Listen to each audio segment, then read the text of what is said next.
आप घर में रहकर कहाँ सुरक्षित हैं? घर में रहकर क्या आपको हक मिल पाता है? अगर आप जिस तरह से सोच रहे हैं यही सोच हमारे वीर योद्धाओं का रहता, सिदो कान्हू का होता, चांद भैरव का होता, बिरसा मुंडा का होता, तो क्या अंग्रेज़ों से लड़ पाते? हमारा देश को आज़ादी मिलती? पूरे भारत के नक्शा में लिट्टीपाड़ा प्रखंड सबसे पिछड़ा प्रखंड के रूप में नहीं गिना जाता और पाकुड़ जिला।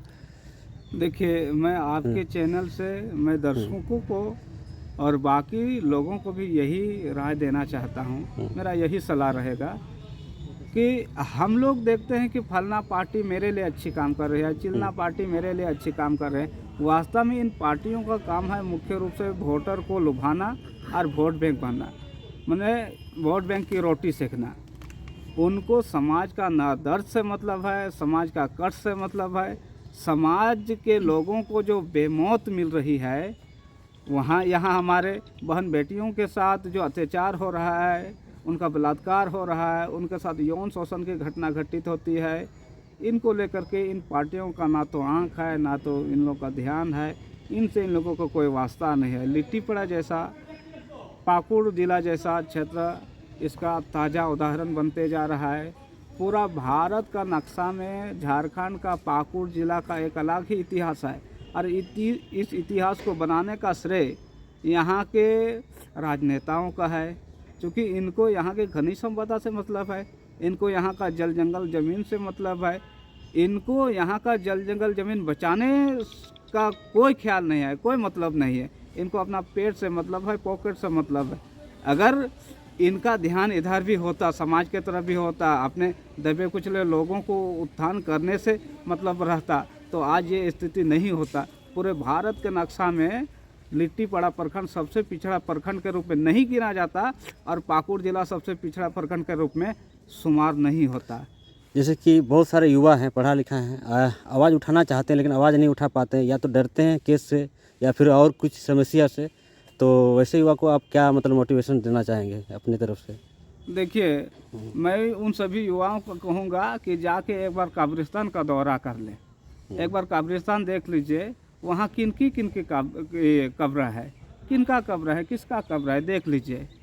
मैं युवाओं से यही अपील करना चाहता हूँ कि डर डर से जीने का कोई मतलब नहीं है। उससे बेहतर कि आप मर जाए। मैं तो ये कहता हूँ कि एक ही दिन जिए, लेकिन शेर की तरह जिए, शेर की तरह दहाड़िए, शेर की तरह आप अपना ज़िंदगी को बनाइए। डर डर के जिएगा तो कितना दिन जिंदा रहिएगा।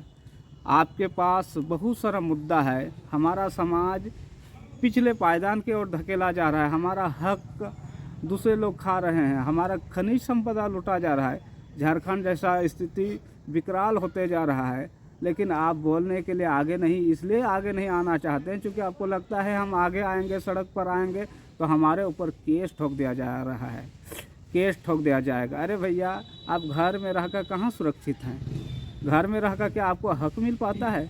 अगर आप जिस तरह से सोच रहे हैं यही सोच हमारे वीर योद्धाओं का रहता, सिदो कान्हू का होता, चांद भैरव का होता, बिरसा मुंडा का होता, तो क्या अंग्रेज़ों से लड़ पाते? हमारा देश को आज़ादी मिलती? हमारा CNT SPT एक बनता? बिल्कुल भी नहीं बनता।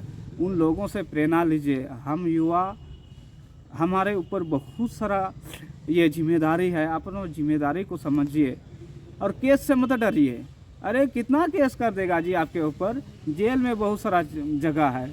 हमारे वीर शहीद सलाखों के पीछे से अपनी मौत को आमंत्रण दिए और इस दुनिया से चले गए, लेकिन आप कहते हैं कि भैया हम आएंगे तो हमारे ऊपर केस ठोक दिया जाएगा, हमारा करियर बर्बाद हो जाएगा। अरे ऐसे भी तो सरकार आपका करियर बर्बाद कर ही रही है। वैकेंसी कहाँ है? नियुक्तियाँ कहाँ है? सरकार ने कहा था कि हम सरकार बनते ही 6 महीना के अंदर 5 लाख युवाओं को नौकरी देंगे। क्या आपको सरकार ने दिया? सरकार ने कहा था सत्ता में आने के बाद हम युवाओं को बेरोजगारी भत्ता देंगे। सरकार ने आपको दिया? इसके बाद सरकार का घोषणा किया था यहाँ के लोगों को 1 करोड़ तक का टेंडर हम यहाँ के लोगों को देंगे। क्या आपको मिला? उन्होंने कहा था पेट्रोल में सब्सिडी देंगे। क्या आपको मिला? तमाम तरह की सवालें हैं, सरकार से सवाल करिए। स्वच्छ लोकतंत्र के लिए आपकी भूमिका जरूरी है। इसके लिए आप आगे ये सड़कों पर